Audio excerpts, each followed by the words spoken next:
जय श्री कृष्णा दोस्तों। भगवत गीता के 30 उपदेश आपको अपनी ज़िंदगी में हर कदम पर काम आएंगे। आप हर मुश्किल में आपको राह दिखाएंगे। ये दिव्य आपके लिए बहुत ज़रूरी है, इसलिए इनके 30 उपदेशों को आखिरी तक सुने। पहले उपदेश यह है, आपके सारे दुख कारण किसी को अपना मानना है। आप कभी गौर करना, ज़िंदगी के सारे दुख, सारी चिंता वहीं से आती है जहाँ आपका अपनापन होता है। ये मेरा अपना है, वहीं से आपकी ज़िंदगी में दुख आना शुरू हो जाता है। एक व्यक्ति के पास बहुत बड़ा महल था। उसने अपनी ज़िंदगी की सारी संपत्ति लगाकर वो महल बनाया था। आसपास के सारे लोग महल देखने आते थे। कई बड़े-बड़े सेठ ने खरीदने की कोशिश भी की। वो महल उसका अहंकार था, उसके जीने की वजह था, उसका उसके महल से बहुत मोह था। एक दिन उसके महल में आग लग गई। वो कहीं बाज़ार में गया हुआ था, तब वो घर लौट कर आया तो उसने देखा मेरा महल जल रहा है। अपने महल को आग से जलता देखकर उसे इतना दुख हुआ, तो उसने कहा यह महल ही नहीं रहेगा तो मैं जी कर क्या करूँगा। वो आग में कूदने लगा। किसी ने रोक लिया तो कहने लगा, इस महल का सौदा कल तुम्हारे बेटे ने ही और किसी के साथ कर दिया था। तब उसे पता चला कि यह महल मेरा नहीं रहा, किसी और का हो चुका है। तो उसकी सारी चिंता खत्म हो गई। जैसे और लोग देख रहे थे, वह भी देखने लगा। थोड़ी देर बाद उसका बेटा आया। वह उसे देखकर बहुत खुश हुआ और आशीर्वाद देने लगा ते और कहने लगा, तेरे जैसा बेटा तो किस्मत से मिलता है। उन्हें तो मेरी ज़िंदगी ही बचा ली। आज इस घर में आग लगी है और तूने कल इसका सौदा कर दिया। वो अपने पिताजी से कहने लगा कि पिताजी, मैं इस महल के सौदे के लिए बात ही तो करने गया था, पर सौदा पक्का नहीं हुआ। तो उसके पिता ने यह सुना कि अभी महल का सौदा ही नहीं हुआ, तो वह फिर फूट-फूट कर रोने लगा और अपनी छाती पीटने लगा। महल वही है, इंसान वही है। जब महल मेरा है तब वह दुख देता है, तब वह महल मेरा नहीं है तो उसका उससे कोई रिश्ता नहीं है, तो सारे दुख ही ख़त्म हो जाते हैं। ऐसे ही ज़िंदगी में जब किसी को जगह देते हैं, इंसान भी किसी रिश्ते का, किसी को काम में अपना मान लेते हैं, वहीं सारे दुखों की शुरुआत हो जाती है। वहीं से हर तकलीफ़ की शुरुआत हो जाती है। भगवत गीता का पहला उपदेश ही यही है कि आप जैसे ही किसी को अपनी ज़िंदगी जीने की वजह मान लेते हैं, तो इससे बिना जी नहीं सकते, तो वह वो चीज़, वो इंसान को, काम आपको बहुत दुख देता है। गीता का दूसरा उपदेश यह है कि अवश्यमेव भोक्तुं वृत्तं कर्म शुभाशुभम्, कि आपने कोई भी कर्म किया है उसका फल आपको ज़रूर भोगना पड़ेगा। अगर आपने अच्छे कर्म किए हैं तो जाने अनजाने किसी की मुश्किल वक्त में भी आपको वे कम, उस मुश्किल वक्त में बयां लोग अगर आपको गलत कर्म या पाप किया है तो आपकी सज़ा भी ज़रूर मिलती है। वो इंसान कितना भी शुभ कर्म करे, चाहे कितना भी चालाकी से कर्म कर ले, लेकिन कहते हैं उस परमात्मा के, परमेश्वर के चारों तरफ कैमरे लगे हुए हैं हमारा एक एक कर्म पर। वो प्राकृतिक प्रामाजा अपनी दृष्टि बनाए हुए हैं। हमारे एक एक कर्म का हिसाब होता है। एक गांव में दो मित्र रहते थे। उन दोनों ने विचार किया, इस गांव में हम धन नहीं कमा रहे हैं, तो दोनों धन कमाने के लिए शहर चले गए। कुछ वर्ष वहाँ रहकर उन्होंने काफ़ी धन कमाया।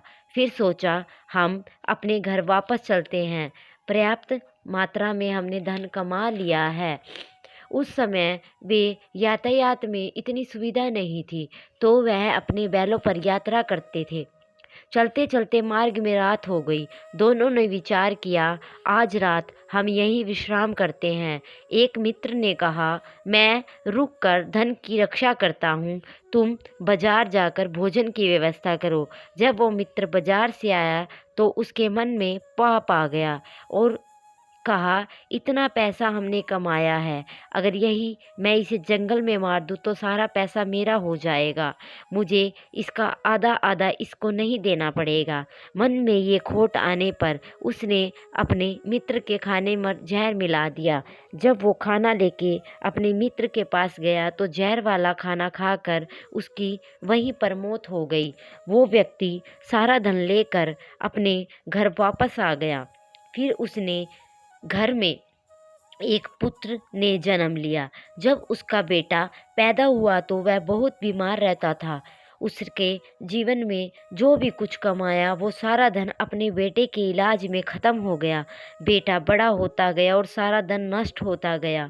जब उसका बेटा थोड़ा बड़ा हो गया तो उसके पिता ने पूछा, बेटा तू इतना बीमार क्यों रहता है? मैंने अपनी ज़िंदगी में सब कुछ तुझ पर लगा दिया, फिर भी तेरी तबीयत ठीक नहीं हो रही है। तो उसके बेटे ने कहा, कौन सा बेटा, कौन सा पिता, मैं तेरा वही मित्र हूँ जिसको तूने जंगल में जहर देकर मार दिया था, लेकिन मैं अपना वही हिसाब पूरा करने तेरे पुत्र के रूप में तेरे घर पर आया हूँ। अब तेरा मेरा हिसाब बराबर, मेरा जीवन अब यहीं पर समाप्त होता है। गीता का उपदेश हमें यही सिखाता है कि कोई अपने आप में कितना भी चालाक बन ले, कितना भी चालाक अपने आप को समझ ले, अगर उसने गलत कर्म किया है तो उसके कर्मों की सज़ा उसे आज नहीं तो कल भुगतनी ही पड़ती है। कोई भी व्यक्ति अपनी कर्म का बिना भोगा नहीं छूट सकता। गीता का तीसरा उपदेश यही है कि आज में जियो, कल की चिंता छोड़ दो। जो व्यक्ति बीते हुए कल या आने वाले कल में खोया रहता है वो ज़िंदगी में कभी भी खुश नहीं रहता। आपको जीवन में खुशी तभी मिलती है जब आप वर्तमान में जी रहे होते हैं। आज के आनंद में जी सके, बिताए हुए पल कल का और आने वाले कल का कोई अस्तित्व नहीं है। वो सिर्फ आपकी बुद्धि के विचारों की नकारात्मकता है, उसकी कोई वास्तविकता नहीं है। उसमें सिर्फ अपने मन और बुद्धि को अंदर लेकर जीते हैं। जिसको आप जीते हैं वही सच्चा आप अपने मन और बुद्धि को कल में अटका कर रखते हैं, अपने भूतकाल और भविष्यकाल में अटका कर रखेंगे तो याद रखना आप कभी भी खुश नहीं रहेंगे। अगर ज़िंदगी में खुश रहना है तो वर्तमान में जिए। गीता का चौथा सार यही है, कोई अगर अधर्म करे, पाप करे तो उसको दंड अवश्य मिलना चाहिए। अगर आप उसे सहते हैं तो आप गलत करते हैं और आप पाप के भागीदार हो जाएंगे। अर्जुन श्री कृष्ण से कहने लगे, जिन्हें मैं युद्ध करने जा रहा हूँ ये सब मेरे भाई हैं, मेरे गुरु हैं, इनके सामने मैं कैसे हथियार उठाऊँ, कैसे इन्हें मारूँ? तो भगवान श्री कृष्ण ने अर्जुन से कहा, जिन्हें तू अपना मानता है वो सब अधर्मी हैं, पाप के पक्ष में खड़े हैं। अगर तू इनका सर्वनाश नहीं करेगा तो समाज में और भी पाप बढ़ेगा, क्योंकि हम उनको नहीं रोकते तो वो और भी पाप करते हैं। कोई आपका कोई आपको दुख पहुंचाता है, चोट पहुंचाता है और आप सहते हैं तो वो और ज़्यादा करता है, तो उसके सामने वालों को बल मिलने लगता है, वो आपको कमज़ोर समझने लगता है, आपके साथ गलत करने का हक समझने लगता है। जब आप उसके गलत व्यवहार, उसके अधर्म को रोक लेते हैं, विरोध करते हैं, तो वो अपनी सीमा में रहना सीख जाता है। ये कलयुग है। इस ज़माने में आपको खुश रहना चाहिए तो आपको अपनी रक्षा खुद करनी होगी। कोई आपके साथ गलत करे तो उसे कभी नहीं सहना चाहिए, बल्कि उसका सामना करना चाहिए। गीता का पांचवा उपदेश यह है, किसी को भी हद से ज़्यादा मोह नहीं करना चाहिए। जिससे आप सबसे ज़्यादा मोह लगाओगे वो आपको ज़रूर रुलाएगा। मोह की वजह से ही आप किसी के पीछे मरते रहते हैं। मोह की वजह से ही कई बार आपको अपमान भी सहना पड़ता है। मोह की वजह से ही आपको अपमान दिखता ही नहीं है कि सामने वाला मेरी इज्जत तक नहीं कर रहा है, और मैं उसके पीछे मर रहा हूँ। मोह आपकी आँखों पर ऐसी पट्टी रख देता है, आपको सच और झूठ दिखाई ही नहीं देता। आपको किसी इंसान का चेहरा दिखाई ही नहीं देता। जो वो कहते हैं, जो वो सुनते हैं, उसी पर यकीन कर लेते हैं। मोह में आपको कितना भी दर्द मिल रहा हो, अगर आप किसी के मोह में हैं तो बहुत ज़रूरी है आप जल्दी से जल्दी उस मोह से बाहर निकल जाएं। वास्तविकता में रिश्ते दुख नहीं देते, आपका मोह ही आपको दुख देता है। जिस दिन मोह खत्म, आपको किसी भी रिश्ते में कोई दुख नहीं मिल सकता, आपको फिर कोई फर्क नहीं पड़ेगा। गीता का छठा उपदेश यह है कि आप वो मत करो जो सब करते हैं, बल्कि वो करो जो आपके लिए सही हो। श्री कृष्ण ने अर्जुन से कहा, ये तो जो तेरा कर्तव्य है तुम्हें वही करना चाहिए। तू कभी भी वो काम मत करना जो दुनिया कर रही है। अर्जुन श्री कृष्ण से कहने लगे, जो ऐसे भयंकर युद्ध में पड़ने से तो अच्छा है कि मैं सन्यासी बन जाऊं। श्री कृष्ण ने अर्जुन से कहा, सन्यासी बनना तुम्हारा कर्म नहीं है, क्षत्रिय का धर्म यही है। तू अधर्म का नाश कर, धर्म की रक्षा करे। हर इंसान का अलग कर्तव्य होता है, एक अलग ही मार्ग होता है। तू कभी भी उस मार्ग पर मत जाना जहाँ सारी भीड़ जा रही हो। कभी भी वो काम मत करो जो दुनिया करती हो। आजकल ये ट्रेंड हो गया है, फैशन हो गया है कि सब करते हैं इसलिए हम भी कर रहे हैं, सारी भीड़ कर रही है इसलिए हम भी कर रहे हैं। अगर जो भीड़ कर रही है आप भी वही करोगे तो आप भी भीड़ में खो जाओगे। लेकिन आप वो करोगे जो आपके लिए सही हो तो आपकी प्रतिभा दुनिया की सारी भीड़ से आप अलग नज़र आओगे। गीता का सातवां उपदेश यह है, जिंदगी में धोखा अपने ही देते हैं, उनको आपकी कमजोरियां का पता होता है। बाहर वाला आपको कभी भी धोखा नहीं दे सकता, क्योंकि उसको आपके बारे में पता ही नहीं है आपको चोट कहाँ पहुँचती है। जो आपका अपना हो, खास हो, बहुत गहरा हो, उसी विस्तार से पता होता है कि आपकी कमजोरी जिससे आपको दर्द पहुंच सकता है, नीचा दिखा सकते हैं, आपको चोट पहुंचा सकते हैं। ये कलयुग है, बाहर वालों से नहीं, जो अपनों से है उन्हीं से सावधान रहना होता है। महाभारत का युद्ध दो राजाओं में नहीं बल्कि एक ही परिवार के भाइयों में हुआ था। सब आपस में ही एक ही वंश के लोग थे। कितनी बार दुर्योधन ने भीम को मारना चाहा, ना जाने कितनी बार दुर्योधन ने पांडवों को मारने की युक्ति बनाई। वो कोई पराया नहीं था, वो अपना ही था, वो उसका भाई था। सारी लड़ाइयाँ घर के अंदर ही होती थी, बाहर कौन लड़ेगा। हमारे सारे झगड़े घर में ही होते हैं, तो आपको चोट वही लोग पहुंचा सकते हैं जो आपके अपने होते हैं। आपको धोखा सिर्फ वही लोग दे सकते हैं जो अपने होते हैं। गीता का आठवां उपदेश यह है, जो इंसान खुद की रक्षा खुद नहीं करता उसकी रक्षा भगवान भी नहीं कर सकते। श्री कृष्ण ने अर्जुन से कहा कि हे अर्जुन, तू हर काल में मेरा सुमरन करते रहना, युद्ध भी करते रहना।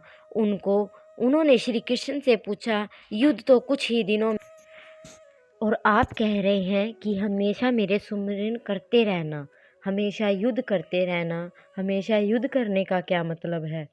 कृष्ण ने कहा, जिंदगी ही रणभूमि है, सुख दुख आते रहेंगे, तुम्हें उनका डटकर सामना करना है।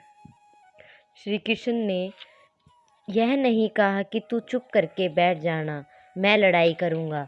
गीता में हमारे जीवन में ईश्वर बैठे हैं, पर युद्ध हमें ही करना होगा। ईश्वर को याद रखना है, हे ईश्वर हमें शक्ति देना, हमें समझ देना, बुद्धि देना, ताकि मैं अपने जीवन की सारी लड़ाइयाँ लड़ सकूं। लोग कहते हैं कि हम कुछ नहीं करेंगे, आलसी इंसान को देखकर तो भगवान भी घबरा जाते हैं। ये कुछ नहीं करेगा, भगवान ने बुद्धि दी है, समझ दी है, शक्ति देते हैं। अपनी रक्षा हमें स्वयं ही करनी होगी। गीता का 9वां उपदेश यह है कि गंदी आदत खुद को कभी मत लगने देना जो आपकी ज़िंदगी ख़राब कर दे। कहीं ना कहीं महाभारत के ये जुए की आदत की वजह से शुरू हुआ था। सारा खेल वहीं से शुरू हुआ था। जुए की लत ने युधिष्ठिर ने अपने भाइयों को दांव पर लगा दिया, पत्नी को दांव पर लगा दिया। ऐसा जीतने का नशा कि अपने आप में सब कुछ गंवा दिया। ऐसे हम भी अपनी ज़िंदगी में ऐसी गंदी आदत को लगा लेते हैं, चाहे वह कुछ भी हो, मोबाइल की हो, नशा हो, चाहे इंसान की हो, कोई गलत आदत हो जो आपको बर्बाद कर सकती है। अगर आप उसे नहीं छोड़ेंगे तो वो आपको बर्बाद कर देगी। आपकी आदत अपने आप ख़त्म करे। और गीता का 10वां उपदेश यह है कि आलसी इंसान कभी भी कुछ नहीं प्राप्त कर सकता, सिर्फ योजनाएं बनाते रहना। मुझे बड़ा घर चाहिए, बड़ी गाड़ी चाहिए, मैं दुनिया घूमना चाहता हूँ, क्या क्या चाहिए, ये हर कोई सोच लेता है, पर उस पर मेहनत करना बहुत कम लोग करते हैं।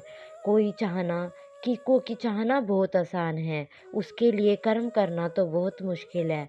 अच्छा, फिर शरीर हर कोई चाहता है, पर उसके लिए व्यायाम करना कोई नहीं चाहता। जो इंसान आलस करके बैठ जाता है, न तो उसको अच्छा शरीर मिलता है, ना ही अच्छा जीवन मिलता है। अगर जीवन में कुछ पाना चाहते हो तो आलस को खुद से दूर भगा लेना चाहिए।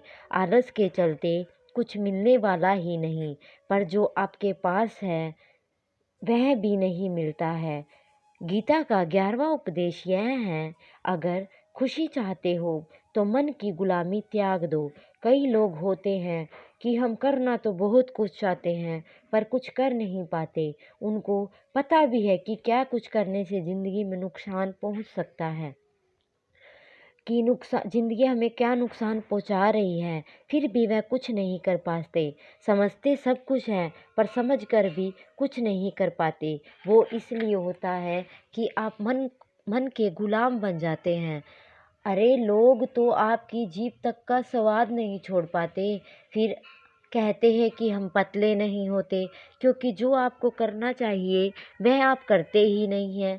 सब कुछ समझ कर भी वो आपको करने ही नहीं देता। इसलिए ज़िंदगी में आगे बढ़ना है तो मन की गुलामी को छोड़ दो।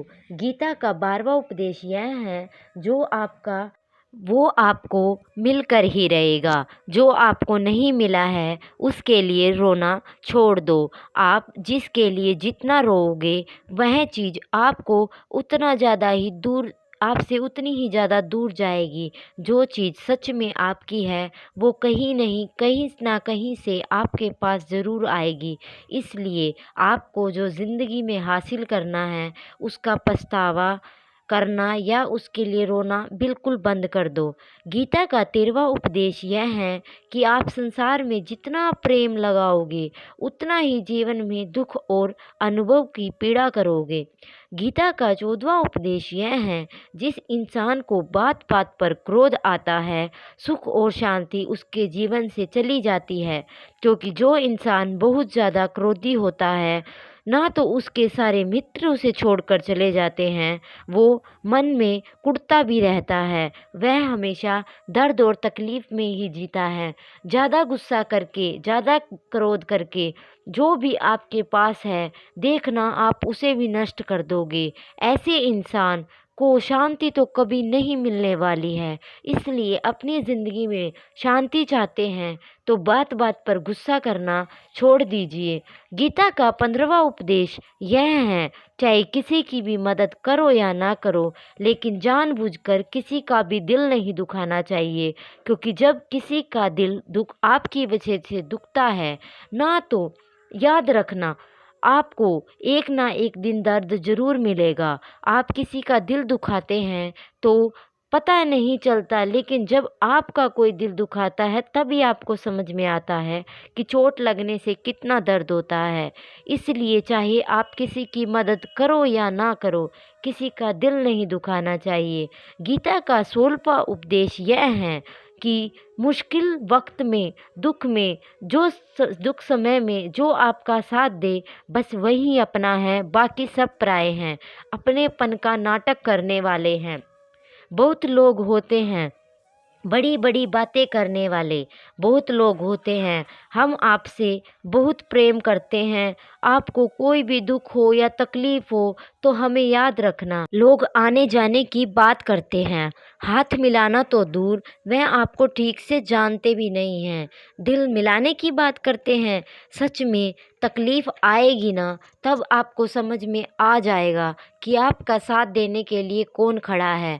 उस समय पर सारे लोग भाग जाते हैं, क्योंकि लोगों को पता होता है कि ये व्यक्ति हमारे पास आया है तो मदद ही मांगेगा, हमको कुछ नहीं दे पाएगा। लोग आपसे तभी रिश्ता रखते हैं कि आप उन्हें कुछ दे सकते हैं, आपसे उन्हें कुछ फ़ायदा हो सकता है। लेकिन जब लोगों को ये पता चल जाता है, ये समझ आ जाता है कि उन्हें आपसे कोई फ़ायदा नहीं होगा, बल्कि उनको आपकी मदद करनी पड़ेगी, तो वो आपको दूर से ही देखकर भाग जाते हैं। इसलिए जो मुश्किल वक़्त में आपके साथ खड़ा हो, वही सिर्फ़ आपका होता है। बाकी इस दुनिया में सभी पराए हैं। सिर्फ़ अपना-अपना कह कह देने वाला कोई अपना नहीं होता है।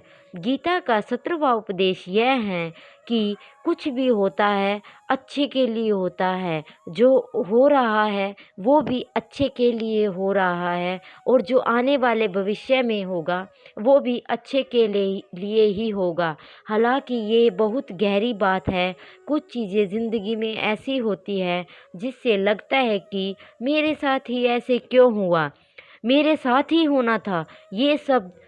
तो वक्त गुजर जाता है, लेकिन एक दिन हमको समझ में आता है कि हमारे साथ ये नहीं होता तो आज हम इस मुकाम पर नहीं होते। अगर मेरे साथ ये नहीं होता तो शायद मेरी ज़िंदगी ही बर्बाद हो सकती थी। इसलिए अगर हमें ये समझ आ जाए कि जो हो रहा है अच्छे के लिए हो रहा है, तो हम जीवन में हमेशा खुश रहेंगे। गीता का 18वां उपदेश ये है कि हर काम को समझदारी से करना ही योग होता है। कई लोग काम तो करते हैं लेकिन उसको हासिल कुछ नहीं होता। बहुत लोग कहते हैं हम बहुत मेहनत करते हैं, ज़िंदगी में सफलता हासिल नहीं हो रही है। बहुत कुछ करने के बाद भी मेहनत करने से आपको सफलता नहीं मिलती है, पर सही तरीके के साथ कार्य करने से आपको सफलता ज़रूर मिलेगी। गीता का 19वां उपदेश यह है कि कभी भी किसी की चीज़ की अति नहीं करनी चाहिए। कोई भी चीज़ हद से ज़्यादा मत करना। किसी से प्रेम भी हद से ज़्यादा मत करना।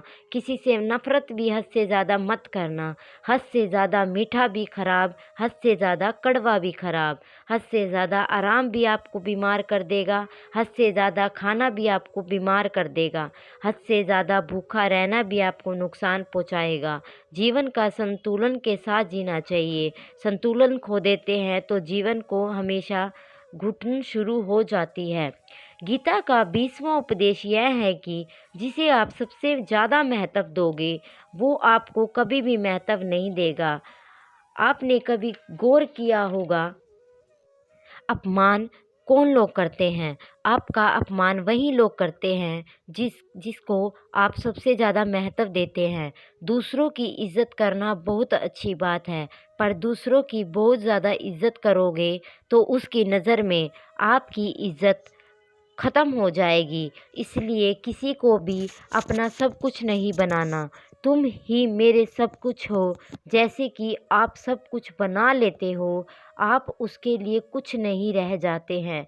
इसलिए लोगों को इतनी ही इज़्ज़त देनी चाहिए जितनी उसे हज़म कर सके। हद से ज़्यादा इज़्ज़त देना भी आपको बेइज़्ज़त करवा सकता है। गीता का 22वां उपदेश यह है कि किसी पर भी आँख बंद करके भरोसा नहीं करना चाहिए। जैसे महाभारत में दुर्योधन ने षड्यंत्र करके पांडवों को मारने की कोशिश की, आग में जलाने की कोशिश की, और वो धर्म पर चलने वाले लोग बार बार उसकी बातों में आते रहे। ये बात और है कि ईश्वर उनकी रक्षा कर रहे थे, ये बात और है जिसे वो अपना भाई समझ रहे थे। जिसे वो अपना सगा समझ रहे थे, जिस पर वो भरोसा कर रहे थे, वही उनकी मृत्यु करवाना चाहता था। इसलिए भरोसा करते समय अपनी आंखें ज़रूर खुली रखना। गीता का 23वां उपदेश यह है कि जिसके साथ सत्य और ईश्वर की शक्ति है, चाहे सारी दुनिया उसके खिलाफ हो जाए, लेकिन अंत में जीत उसी की होती है। श्रीमद् भगवत गीता में 18वां धृतराष्ट्र बार बार क्षत्रिय से पूछता है कि बताओ, युद्ध में कौन जीत रहा है, कौन हार रहा है, क्योंकि उसे विश्वास था महाप्रकर्मी विश्व पितामह मेरे पक्ष में हैं, गुरु द्रोणाचार्य वे भी मेरे पक्ष में हैं, कर्ण भी मेरे पक्ष में हैं, हमें कौन हरा सकता है। लेकिन संजय ने धृतराष्ट्र से कहा, जहाँ ईश्वर है वहीं सत्य है, हमेशा वही जीतता है। गीता का 24वां उपदेश यह है, जीवन में लड़ाई झगड़े से बचना चाहिए। अगर बात आपके चरित्र और मान सम्मान अधिकार की हो तो लड़ना भी चाहिए। अर्जुन भी महाभारत का युद्ध नहीं करना चाहते थे, क्योंकि उनके सामने उनके अपने खड़े थे। लेकिन श्री कृष्ण ने उपदेश दिया, यहाँ पर लड़ाई की बात नहीं है, तेरे सम्मान की बात है, तेरे चरित्र की बात है, तेरे अधिकार की बात है। जो द्रौपदी के साथ कौरवों ने भरी सभा में उसका अपमान किया, उसे नग्न करने की कोशिश की, इसे इतना बड़ा अधर्म किया, उसे नहीं सहना चाहिए। जब बात आपके चरित्र की आ जाए तो अपना ही क्यों ना हो, उसे उसके साथ जरूर लड़ना चाहिए। गीता का 25वां उपदेश यह है, चाहे कितना भी बुरा वक्त आ जाए, जो इंसान जिंदगी में हिम्मत नहीं हारता वो सब कुछ हासिल कर सकता है। जब पांडव जुए में हार गए तो उन्हें 12 साल के लिए वनवास मिला, 1 साल के लिए अज्ञातवास मिला।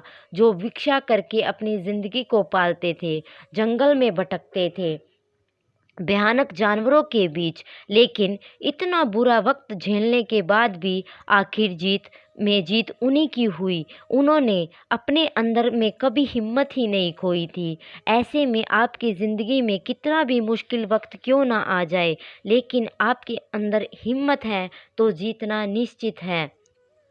गीता का 26वां उपदेश यह है, जो किसी और का है उस पर कभी अधिकार मत जमाना, उस पर कभी कब्जा मत करना। जब शकुनी ने षड्यंत्र करके पांडवों को हस्तिनापुर से अलग करवा दिया, पांडव परस्त का राज्य दे दिया, भूमि भी बंजर थी जहाँ कुछ नहीं हो सकता था, लेकिन पांडवों ने उसे इतना सुंदर शहर बनाया, इतना वैभवशाली बनाया कि हस्तिनापुर भी उनके आगे फीका लगने लगा। उनका यह सुख देखकर दुर्योधन अंदर जलता था। जो चीज़ उसकी नहीं थी उस पर भी उसका ही कब्जा जमाना चाहता था। आखिर में परिणाम यह हुआ कि जो चीज़ उसके पास थी वो भी उसकी नहीं रही। गीता का 27वां उपदेश यही है कि वो इंसान ज़िंदगी में सफल माना जाएगा जो अंदर से हमेशा खुश रहता हो। ऐसे कई लोग हैं जो बाहर से तो खुश दिखाई देते हैं, अंदर से अशांति से भरे हुए होते हैं। उन्हें जो भी कामयाबी हासिल करनी होती है वो कामयाबी असली नहीं होती है। असली कामयाबी वही मानी जाएगी जब उसका मन खुश रहता हो। गीता का 28वां उपदेश यह है कि आप जैसा अन्न खाओगे वैसा ही मन और बुद्धि होगी। आप वैसे ही कर्म करोगे, वैसा ही आचरण करोगे। अच्छा खाओगे तो अच्छा व्यवहार भी अच्छा करोगे, सोच भी अच्छी होगी। श्री कृष्ण ने गीता में साफ से विस्तार किया है कि क्या खाना चाहिए और क्या नहीं, पर सार यही है कि मनुष्य को सात्विकता से भोजन करता है, उसे जीवन में सुख और शांति ज़रूर मिलती है। गीता का 29वां उपदेश यह है, बुरा इंसान कभी अपनी बुराई नहीं छोड़ेगा। आप उसके साथ कितना भी अच्छा कर लो कि जैसा भी है वो वैसा ही रहेगा। जो आपके साथ जैसा व्यवहार करे उसके साथ ठीक वैसा ही करे। बुरे इंसान के साथ अच्छा कितना भी बन जाओ वह कभी अच्छा नहीं बनने वाला। गीता का 30वां उपदेश यह है, जो इंसान अपने कामों को समय से ख़त्म नहीं करता, समय की कदर नहीं करता, उसकी ज़िंदगी का सारा समय व्यर्थ में ही ख़त्म हो जाएगा, क्योंकि समय ही आपका जीवन है। व्यर्थ ही नष्ट करते रहोगे, व्यर्थ के ही कामों में गवा दोगे तो आपको कभी भी कुछ हासिल नहीं होगा। अगर ज़िंदगी में कुछ पाना चाहते हो तो समय की कदर ज़रूर करना। जो भी व्यक्ति इन गीता के उपदेशों को रोज़ सुनेगा, समझेगा, तो ज़िंदगी कितनी भी मुश्किल क्यों ना हो, मुश्किल घड़ी क्यों ना आ जाए, उसे रास्ता मिल ही जाएगा। जय जय श्री कृष्णा। तो दोस्तों, कैसे लगे आप सभी को विचार, ये कमेंट में करके बताएं। अगर आपको वीडियो अच्छी लगी तो लाइक करें, सब्सक्राइब करें और कमेंट करें। जय जय श्री राधे, जय श्री कृष्ण।